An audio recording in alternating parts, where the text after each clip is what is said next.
Yes, FIFA president go to USA today because this World Cup is coming on 2026.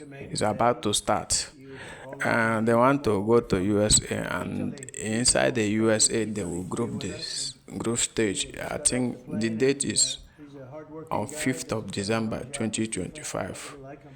The group stage, they will group it in a White House. That place they will group it. So the World Cup is about to begin 2026. Congratulations to those those countries that will qualify for World Cup. Congratulations to them. It's not easy. I think America have automatically tickets to play World Cup. They will not play qualifying World Cup, so they will never play.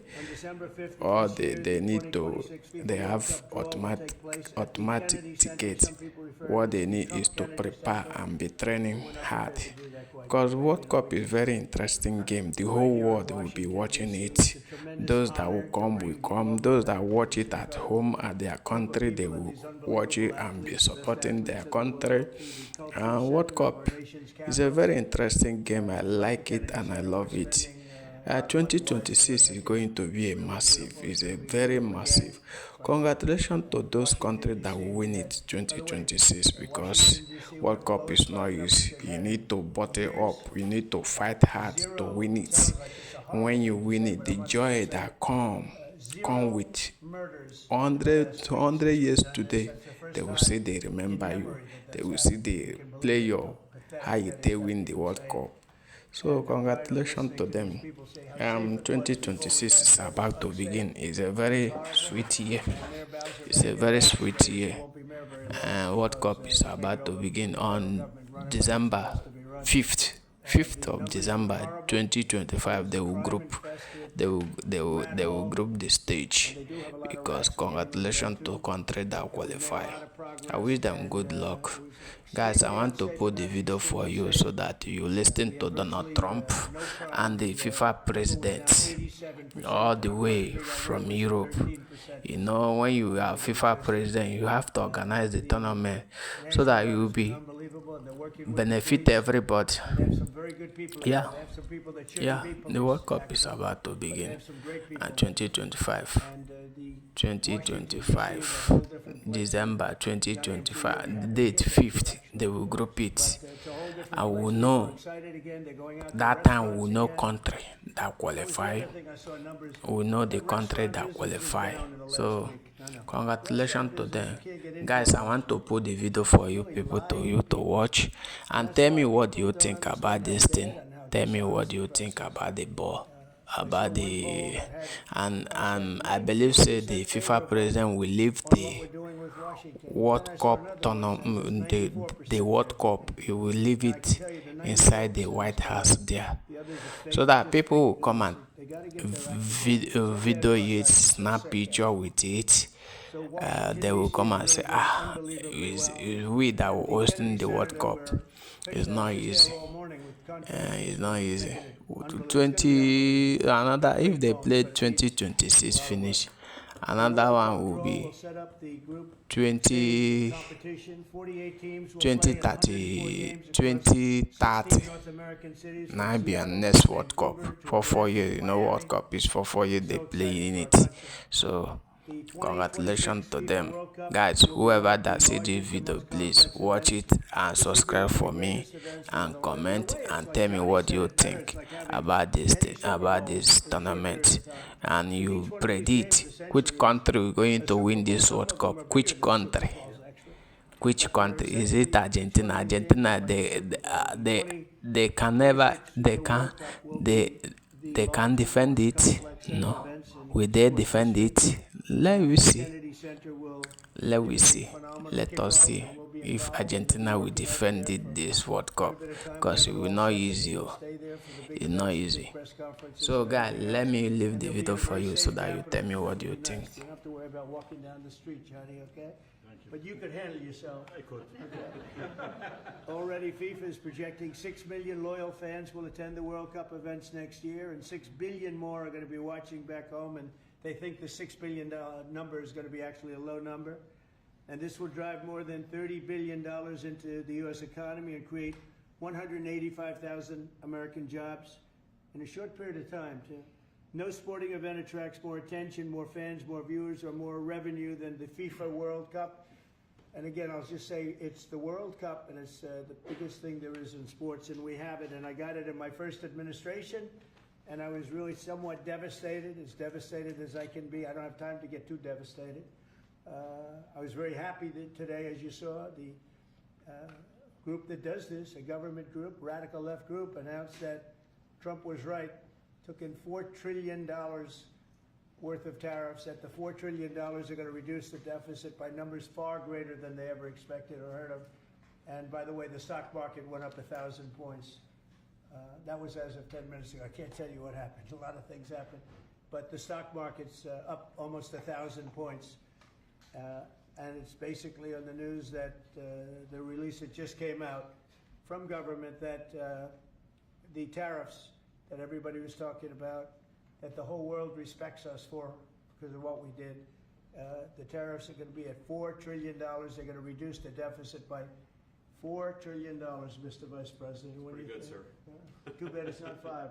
That's right. It's had a huge impact, and the stock market is way up. But this will drive more than $30 billion in U.S. economy and create 185,000 American jobs. No sporting event attracts more attention or more fans or anything else. And I just look forward to the draw. So we're going to have the draw, essentially, Johnny, at the Kennedy Center. Yep. And by that time, it'll be in even better shape. We're working on it. It's about a year project to make it. It'll be great. It'll be fantastic. You see the way this is looking? Look, nice. I can't tell you how much that gold costs. A lot of money. There's nothing like gold, and there's nothing like solid gold. But this beautiful office needed it. It had to be representative. When we took it over, it was dirty, not clean. I immediately changed the chair and had this beautiful desk renovated, brought out by the White House. People that do this, they did a great job. We sent it out. We have a craftsman who's great. But this was not appropriate for the Oval Office, what I took over. And now you look at all those paintings you're allowed to turn back. All of these are great presidents, and they were all in the vaults. They were in vaults for some cases much more than 100 years.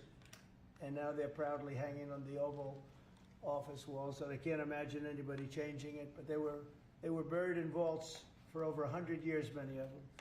So it's very exciting. People come in, they really love it. They love what we're doing here. They love what we're doing in D.C., and they love what we're doing, most importantly, in the country and the world.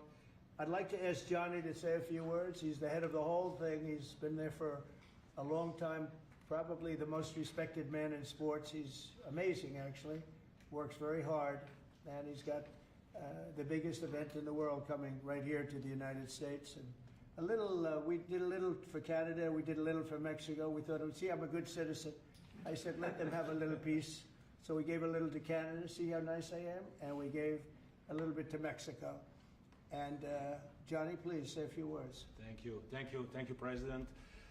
Great honor for me to be here with you today, President, Vice President, Excellencies. Fantastic to announce what you said, which is the final draw of the FIFA World Cup on the 5th of December here in the capital, in the Kennedy Center in Washington, D.C. at 12 noon sharp. It will be broadcast live all over the world. 1 billion viewers will watch it, and it will determine, of course, the match schedule, which 48 participating teams will play. You said it, 104 matches in 1 month, 104 Super Bowls. This is not just the biggest, the greatest event, not just a sports event, it's a social event as well, with a lot of emotion. We are uniting the world, Mr. President, uniting the world here in America, and we are very proud of that. And those teams, those national teams who will come here to participate in this draw with their coaches, with their presidents, they will all be proud to be part of writing this history. And that's why we brought as well this, which is the winner's trophy. It is the trophy that the winner of the FIFA World Cup wins. Only the FIFA president, presidents of countries, and then those who win can touch it, because it's for winners only. And since you are a winner, of course, you can as well touch it. It's pretty heavy. Yeah. It's the winner trophy. The last one who lifted that is Lionel Messi of Argentina. And here it is in the Oval Office in the White House. Can I keep it? For you. Well, you can keep We're not it giving after the it World back. Cup. We're not giving it back. That's serious. Oh, It fits well. that here. goes very well on the wall right over there. We'll put it right below the angels. It fits well here. I That's think. beautiful. Yeah, You can that's- keep it until we have to give it to the next winner. That's fine. That's a beautiful piece of gold, I will say. That's beautiful. Yeah. So 6 billion viewers for the World Cup, 6 million coming to the matches, 30 billion economic impact, 185,000 jobs. This will be absolutely fantastic. The biggest event ever, and everything will start here in Washington D.C. at the Kennedy Center, or the Trump Kennedy Center. We'll see that how it will be called on the 5th of September at noon sharp. 5th of December, noon sharp. Then, if I may, Will they be doing most of the draws, all of the draws at the Kennedy? Well, how are you going to do that? Yes, we'll do that at the Kennedy Center. We'll do all the other meetings around it with the coaches, with the broadcasters, That's with the great. sponsors, everything at the Kennedy Center. The whole You'll be very World happy. Cup starts, and everyone will be happy Yeah. because everyone has qualified for the World Cup, and they didn't yet play a game, so they didn't lose yet the game.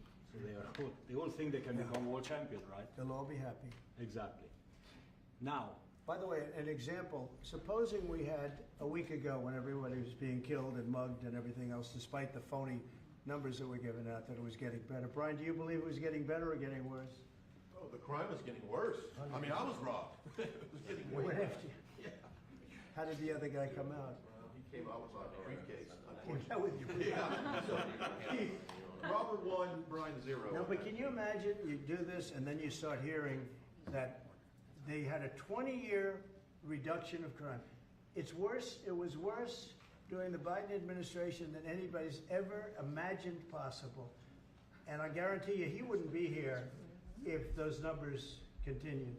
But now we have total safety, we have total security. And for the border, in 3 months, 0 people. These are done by liberal people that do these charts. 0 people came through our border in the last 90 days. Can you believe it? 0. Last year we had millions of people coming in. And they came in from the wrong locations. They came in a lot of people that shouldn't be here. So now when we have this event in December, it's going to be very safe. Johnny, you can walk Yes. down the street with your beautiful wife. yeah, You can take her to dinner if you can get a reservation, which I doubt. and they are all full, the restaurants. I know. They're all full. I heard that too. The restaurants aren't, the restaurants, since we are doing this, are doing great. And many new restaurants are going to open because, as you know, many closed. Many restaurants closed because the crime was so bad. This will be one of the safest places anywhere on earth. So, I really am honored that the National Guard has done such an incredible job working with the police. And we haven't had to bring in the regular military, which we're willing to do. We have to. And after we do this, we'll go to another location and we'll make it safe also. We're going to make our country very safe. We're going to make our cities very, very safe. Chicago's a mess. You have an incompetent mayor, grossly incompetent. And we'll straighten that one out probably next. That'll be our next one after this. And it won't even be tough. And the people in Chicago, Mr. Vice President, are screaming for us to come. They're wearing red hats, just like this one. But they're wearing red hats. African-American ladies, beautiful ladies, are saying, please, President Trump, come to Chicago. Please. I did great with the black vote, as you know, and they want something to happen. So I think Chicago will be our next, and then we'll help with New York, and we're going to help with, and I think a lot of these people that you see on television, they are, including the people in this audience, they'll say bad things about me, and then they'll say, thank God he's here, because half of them got mugged, and they don't want to get mugged again. But they work for they work for stupid people that are radical left, and they're made to do things and say things that they don't want to be saying. But the people right here are all happy because you're not going to be mugged in Washington, D.C. anymore. I just want to say Johnny's been my friend for a long time. He's an incredible guy, and we will lay out the red carpet. Andrew, you're going to be fantastic. Rick is going to be everything Rick ever touched has always worked out, and he's working with me on the Kennedy Center. And his very good friend was an actor on Broadway for 5 years, right? And I assume he's helping us a little bit, right? Yes. And Andrew, you're all excited about it? Absolutely. Would you like to say something? This is a great opportunity, Mr. President, to show off the first 250 years of the United States of America, the greatness, and then the hope and promise of the next 250 years. When you think this World Cup is going to be over our 250th birthday, Mr. President, your leadership, obviously, with FIFA leading the way, this is the largest sporting event in the history of the world under the Trump administration. So very excited. I just want to say one thing. Andrew Giuliani, so his father is Rudy, the greatest mayor in the history of New York, I think by far.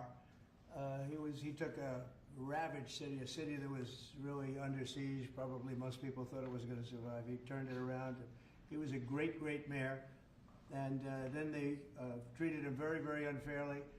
You go back and tell your father all of the things that have come out over the last couple of months through Tulsi and through all of the people, Cash, everybody. They've proven your father 100% correct. His father was treated so unfairly. Your father has been 100% correct. And tell him we all love him, okay? Thank you, Mr. President. It's been amazing. What he had to go through was very, very unfair. Nasty. These are bad people. Mr. Vice President, would you like to say something?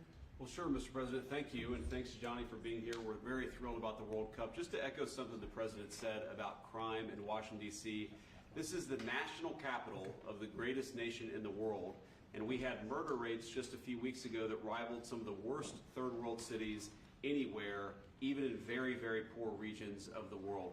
Why did we accept that? Why did we allow it to happen? We allowed it to happen because we had broken leadership in Washington, D.C., and unfortunately sitting behind the Resolute desk. What we have shown in just under 2 weeks of taking law enforcement seriously is that the American people can have their streets back if their leadership is willing to put in the time and the resources. Mr. President, you've shown in Washington, D.C. that we can have safe streets again. We've just got to have the political willpower to focus on the bad guys and to give the American people back their communities. We are focused on doing that thanks to the President's leadership. Thank you. And that's a really very small percentage. It's 2%, 3%, but that 2% and 3% wreaks just havoc throughout a community. People are petrified, and I notice a couple of the women in the back are shaking their head, yes, yes, yes.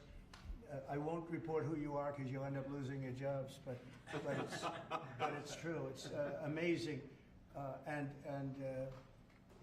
the police, and you look at the D.C. National Guard, I saw pictures of them last night getting off vans and all, and I saw some bad ones running, but they're not running so much anymore. They're not there. They're just not even, they're not even trying. You're totally safe. Now, there'll be something happening sometime. I don't know. Maybe it won't be for a long time, but this was every night would get reports of people being mugged and killed.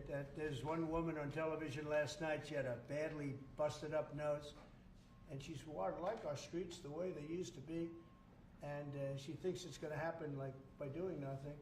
And they say, what happened to your nose? She got slugged by a guy walking down the street, slugged. Her nose will never be the same, I guarantee you, unless it takes a pretty good turn. She wasn't really for us. But she sort of said, well, maybe something has to happen. Before this happened to me, she got whacked. And I don't think she'll ever be the same. She almost became, she was a half a Trump fan, a woman that would have never been a Trump fan, but she was hit hard. It's not going to happen anymore.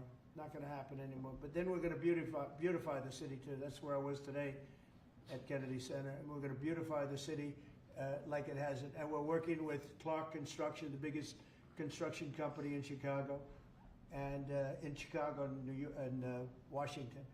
And the head of Clark is great. He's all over the world, actually, but Washington, I would say, is their home. That's where they do the best work, the biggest work, and they've been doing a fantastic job. So you're going to have a fantastic, clean, beautiful place. It's going to be better than it ever was before, literally better than it ever was before. We'll get it done very quickly.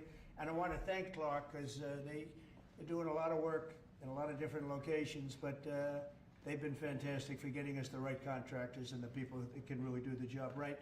And Johnny, did you want to say something? Yes, one more thing, because as you rightly say, you know, with security and beautifying cities and the whole country, we want people to come and enjoy and have fun. And that's why this is not just the most iconic trophy in the world of sport, but we start on the 10th of September the sale of tickets for the FIFA World Cup. And we have the first ticket here for the final. Good. Wow. For you. Oh, good. That's cool. Wow. It's, of course, row 1, seat 1. It's ticket number 45, so. 47. And it's for the final in New York, New Jersey. And so you have your ticket already for the final. All the others, 10th of September, start getting your tickets. That's beautiful, yeah. 6.5, 7 million tickets. Fans will enjoy You'll the do records. security here. Will be fantastic. You're gonna do record business, I think. 100%.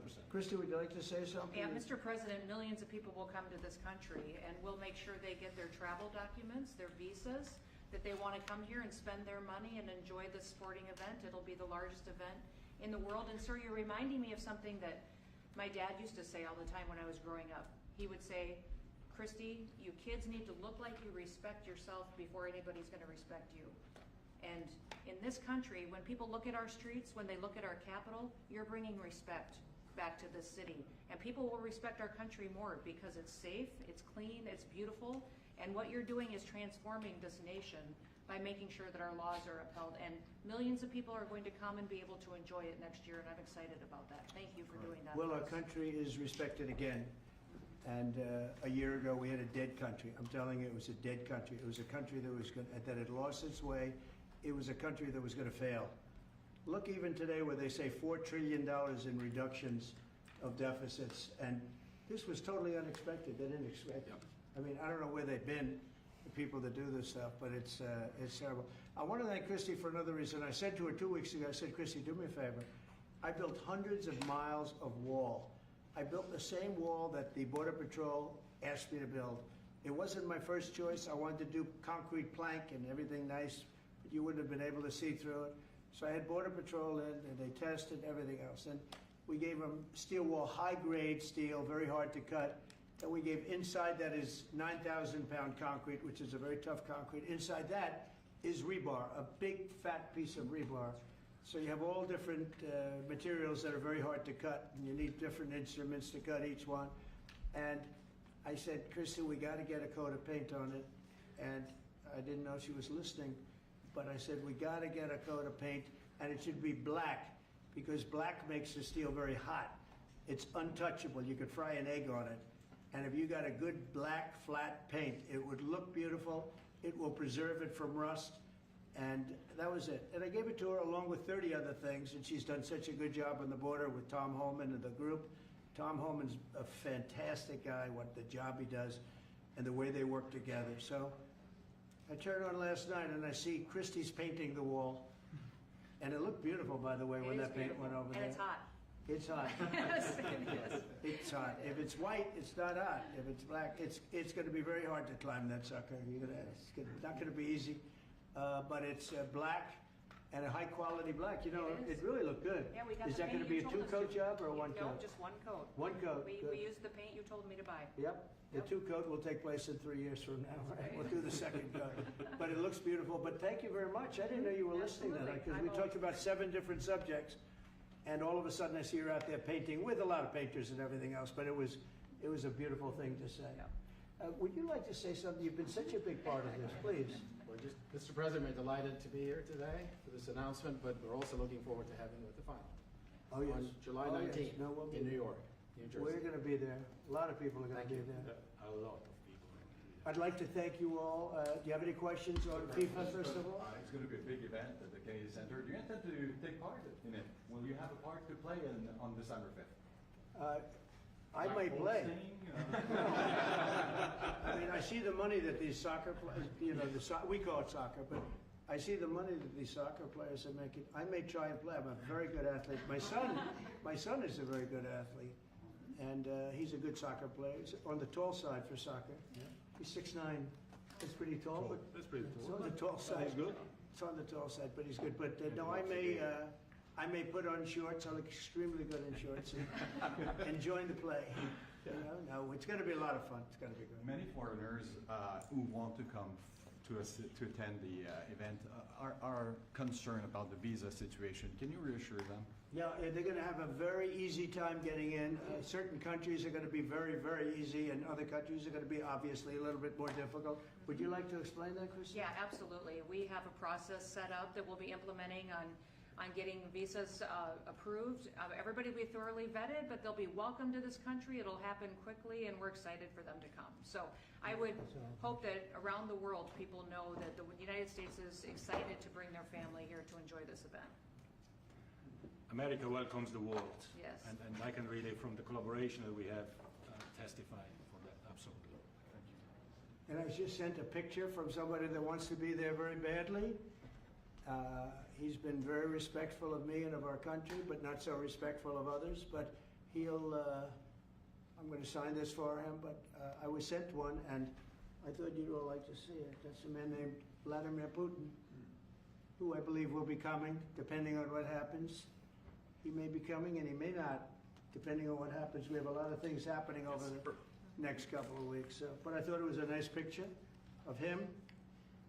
Okay of me, but nice of him. So that was very nice that it was sent to me. Okay?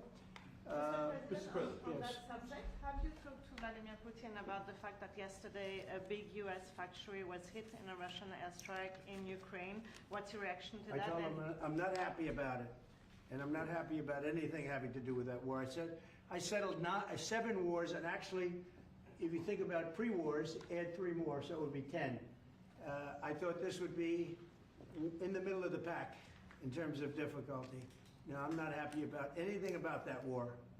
Nothing. Not happy at all. We'll see what happens. I think over the next 2 weeks, we're going to find out which way it's going to go. And I better be very happy. Mr. President, I had a very good call with Prime Minister Carney of Canada yesterday morning. Yes. Actually, Canada is taking away some retaliatory tariffs. He's removing his tariffs, yeah. Exactly. He's removing his retaliatory tariffs, which I thought was nice.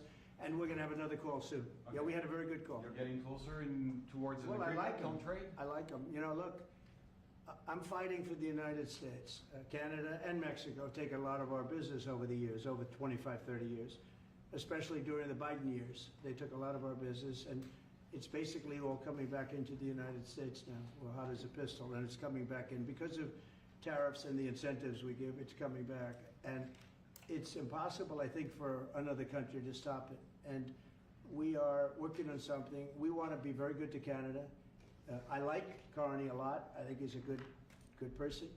And we had a very good talk yesterday, so I think it'll be good. Mr. President, I have a question about the search of Ambassador Bolton's home. The Vice President recently just did an interview saying that it's about classified documents, but that there's also broad concern about him. What are the concerns? Well, I haven't spoken to Pam in the group yet, but I will be. I saw that just like everybody else. I try and stay out of that stuff. I'm allowed to be, and I'm Chief Law Enforcement Officer, believe it or not. You know, I don't like to go around saying that, but I am. That's the position. But I purposely don't want to really get involved in it. I'm not a fan of John Bolton. I thought he was a sleazebag, actually. And he suffers major Trump derangement syndrome, but so do a lot of people, and they're not being affected by anything we do. I don't know anything about it. I just saw that. I'll find out about it.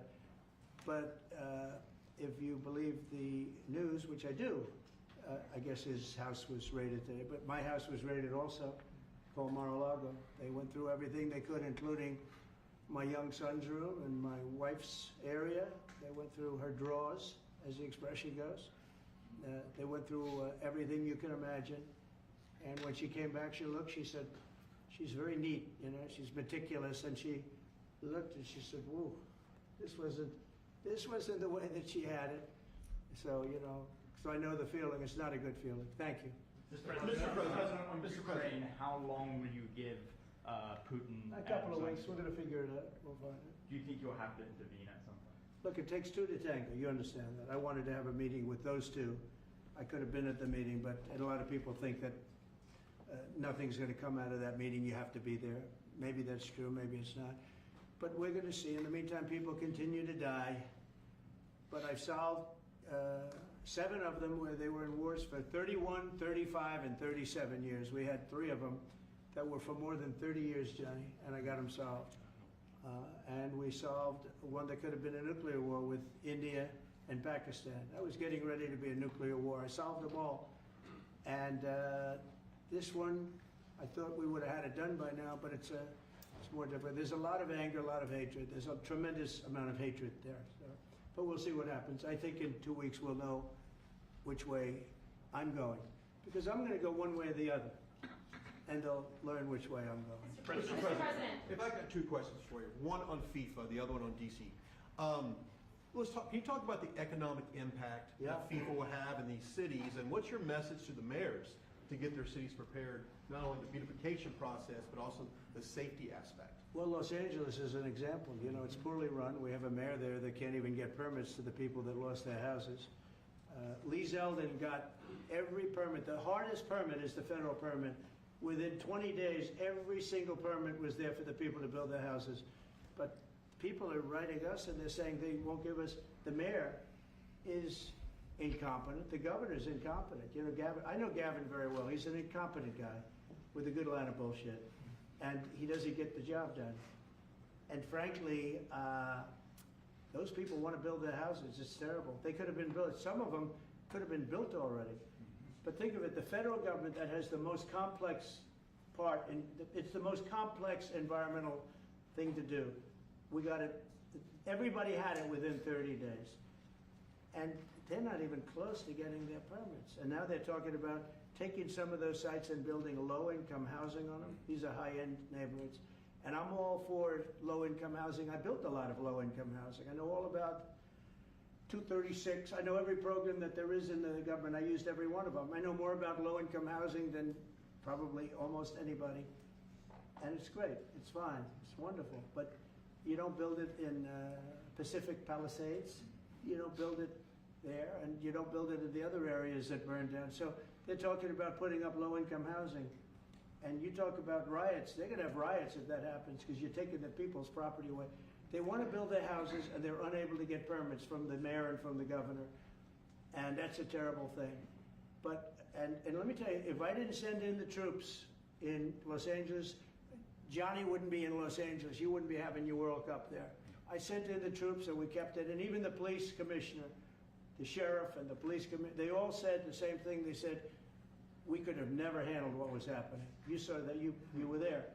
He said, we could have never handled what was happening. And then you hear Gavin Newsom, after it's all quelled, you hear Newsom get up and say, we could have done this for ourselves. No, they couldn't have. And if they could have, I wouldn't have taken the chance either. Okay, my second question is on crime prevention. Would you be open to expanding the national concealed carry to apply to D.C. like it does in other states like Texas? Yeah. Well, they have it in some states and they feel strongly about it. As you know, I'm in favor of it. People have to protect themselves. I'm a Second Amendment person, very simply. People have to be able to protect themselves. Especially like in Washington, you walk down the street, a guy comes up and slugs you. He's got a pistol in his hand. You can be tough, you can be in great shape, you can be a powerful person, or you can be a guy that weighs 100 pounds with a gun in your hand. Right. And I'll bet on the guy with the gun 100% of the time, right? And so you need protection. So I'm a Second Amendment person all the way. Yeah, please. President Trump, you said this morning that you were working with Congress to get $2 billion to help clean up DC. Have you had any conversations with Mike Johnson and John Thune about where they're going to get that money from? Which money? You said this morning that you're going to get $2 billion from Congress to help clean up Yeah, DC. I've spoken to Mike Johnson. I've spoken to John Thune, the Senate, the House. And I think it's going to be very easy to get. It's going to be not a lot of money. I wouldn't even know where to spend the number that you mentioned, but it's going to be money to beautify the city. Yeah, they're ready. Everybody wants to save D.C. In one way, it's the easiest. The violence was more than any other city in the country, actually, by far. It may have been more than any other city in the world, if you could think. We looked at some of the worst cities in the world, it was worse. And that's why it angers me to see the mayor saying about how they have it on the slide. Not on the slide, it was worse than ever. Yeah, we have no problem getting that money. That money will come out of Congress. I think it'll be even bipartisan. And is the plan I would imagine Democrats would vote for that one. Is the plan to get it before the September 30 spending deadline on the Hill? Well, I don't don't know if there is a deadline, because if I declare a national emergency, which this was, that ends the deadline. So, I mean, I keep seeing about a 30-day deadline, of which we have 22 days left or something. But if I think we're in great shape here, that's one thing. But if I don't, I'm going to just say it's a national emergency. And if I have a national emergency, I can keep the troops there as long as I want. If people are not going to want to have the troops, and 30 days, you know, it's one thing to get them out. It's another thing to keep them out for a long period of time. You've got to train people. You can't do this. You can't bop people over the head. And a lot of those people are in courts right now, going to court. They're going to go to jail for a long time. So that's going to take more than 30 days. But if I have to, I'll declare a national emergency, which I don't think I'll have to do. Yeah. Mr. President, Can I ask you about Russia? You said in 2 weeks you'll know whether you go Yeah, I one think I'll or know. the I other. think I'll know the attitude of Russia and, frankly, of Ukraine. It takes two. What are the 2 ways you can go at the end of 2 weeks then? Well, then I'm going to make a decision as to what we do, Or and it's going to be a very important decision. And that's whether or not it's massive sanctions or massive tariffs or both. Or do we do nothing and say it's your fight? Look, I would have never been in this war if I were president. You wouldn't have had this war. It was never going to happen. This was caused by stupid people that fought. And you know, people say, well, how do we know? Because for 4 years, it was never even a subject. And Vladimir knew, and you see his picture right here. It was nice that he sent, but Vladimir knew very strongly we wouldn't have stood for it. It wouldn't have happened. 100% wouldn't have happened, but it did happen. And now they're losing from 5 to 7 young kids. Think of it, you're a parent and your son is leaving. He's Russian or he's Ukrainian. And he's leaving and they're waving goodbye. Nice, beautiful kid. Nice crew cut, all set. He wants to be a soldier. And he goes there, first week he has his head blown off. And he's no different than you people, me.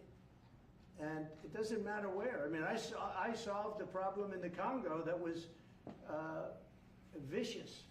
Rwanda and the Congo, the Republic of the Congo. And they were fighting for 31 years, and it was machetes. People were getting their heads chopped off. That was going on for 31 years. I got it solved. You saw it. They came to the White House, and we signed an agreement. It was amazing. People can't believe we got it done. I love to stop killing. I really do. People thought it would be just the opposite. Hillary Clinton said, oh, he'll get us into a war. No, I'm getting everybody else out of wars. are you saying there's a real possibility then that you do nothing if Putin doesn't come to the table for a ceasefire or try to end the I'll war? see whose fault it is. If there are reasons why, I'll understand that. I know exactly what I'm doing. We're going to see whether or not they have a meeting. That'll be interesting to see. And if they don't, why didn't they have a meeting? Because I told them to have a meeting. But I'll know in 2 weeks what I'm going to do. I have pretty good ideas. Your Justice Department is also sending some of the Epstein files over to the House Oversight Committee today. That's Are you in support of them I'm in releasing support all of them? keeping it open.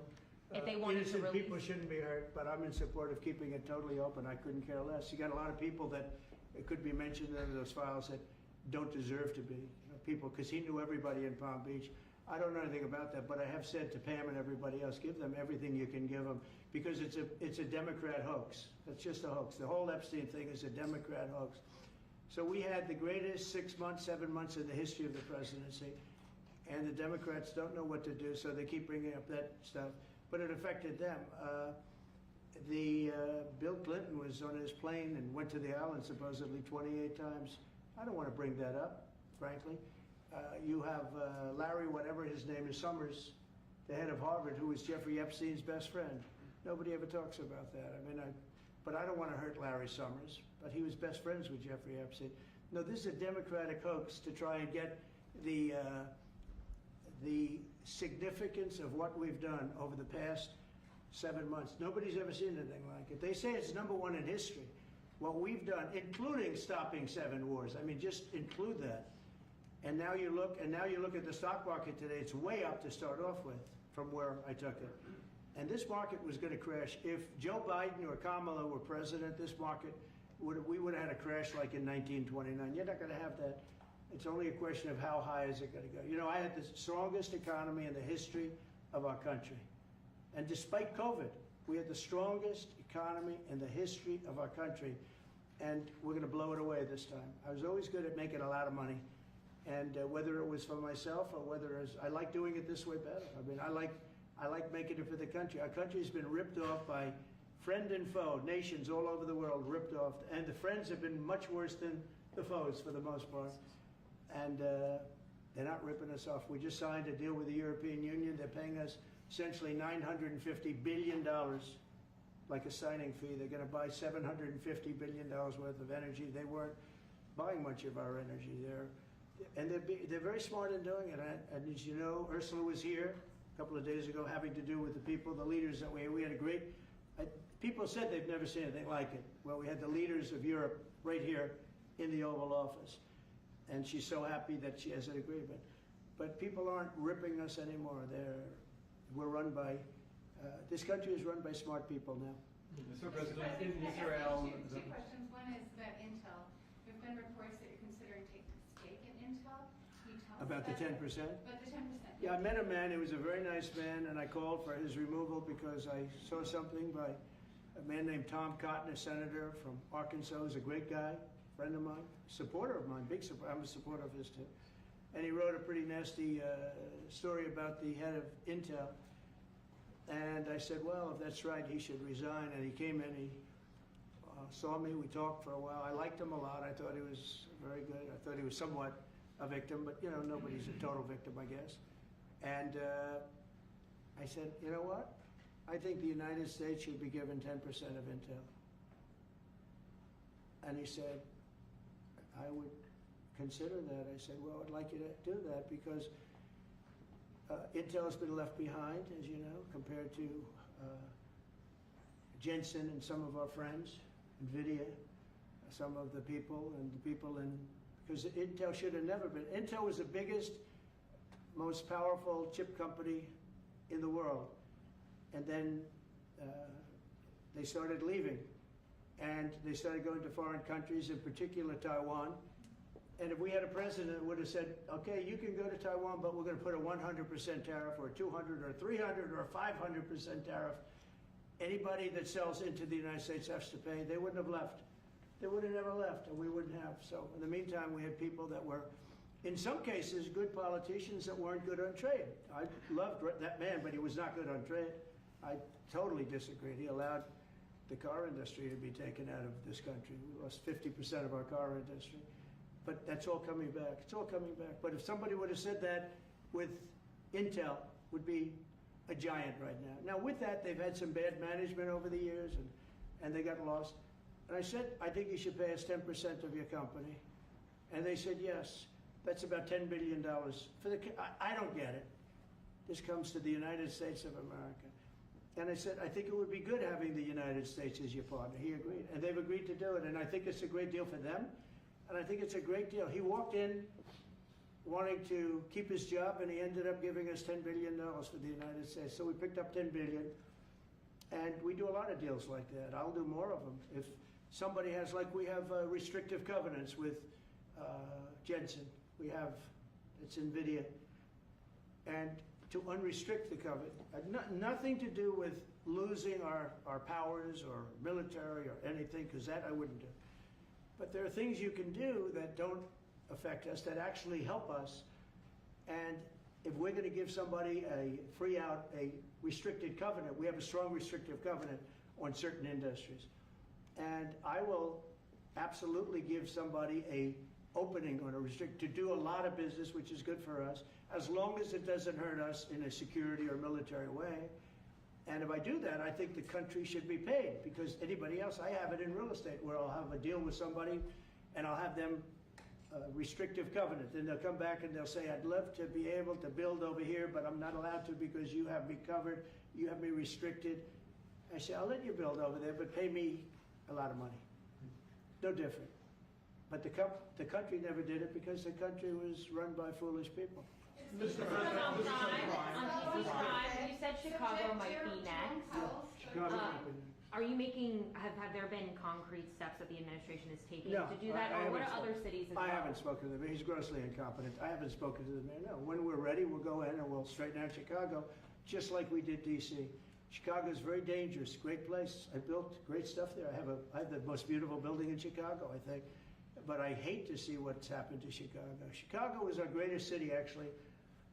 Bob Tisch, a great friend of mine, passed away. He used to own the Giants and very successful Lowe's. He said Chicago, I think they had their main office in Chicago. He said Chicago and San Francisco are the two greatest cities in the world. Now you look at what the Democrats have done to San Francisco. They've destroyed it. I own a big chunk of the Bank of America building in San Francisco. And, you know, it's just different. We can clean that up too. We'll clean that one up too. You know, if everything works out, and we've already had calls from other cities, quiet calls from Democrats. We'd love you to come here because they've lost control of their cities. I'm not going to say because I don't want them to lose their elections. But we've had calls from Democrats and calls from people generally. We'd love you to come here because we'll straighten out the problem. In Israel, the families of hostages in Israel, the families of hostages are opposed to the reoccupying of Gaza. Why is the U.S. still Well, not supporting all of them. And you have to understand, I'm the one that got all of the hostages out. You got a lot of people out. If it wasn't for me, they wouldn't be out. I worked with Bibi and I worked with Steve Witkoff. But if it wasn't for me, you would have all these hostages would most likely be dead right now, every one of them. So they all come up here. They come in groups of 10, 12, 13, and many of them. And I've gotten to know a lot of them. They're great people. What they had to go through is incredible. But so now they have 20, but the 20 is actually probably not 20 because a couple maybe aren't around any longer. It's a terrible thing. No, I don't like anymore. I said, you know, when you get down to 20, they're not going to make deals anymore. And they didn't. And then I put out a statement, as you know, that was a tough statement. Go in and get them. And they said, we'll give you 10, we'll give you 10. I don't know what Israel's doing, but they were willing now immediately to give us another 10. The situation has to end. It's extortion and it has to end. And we'll see what happens.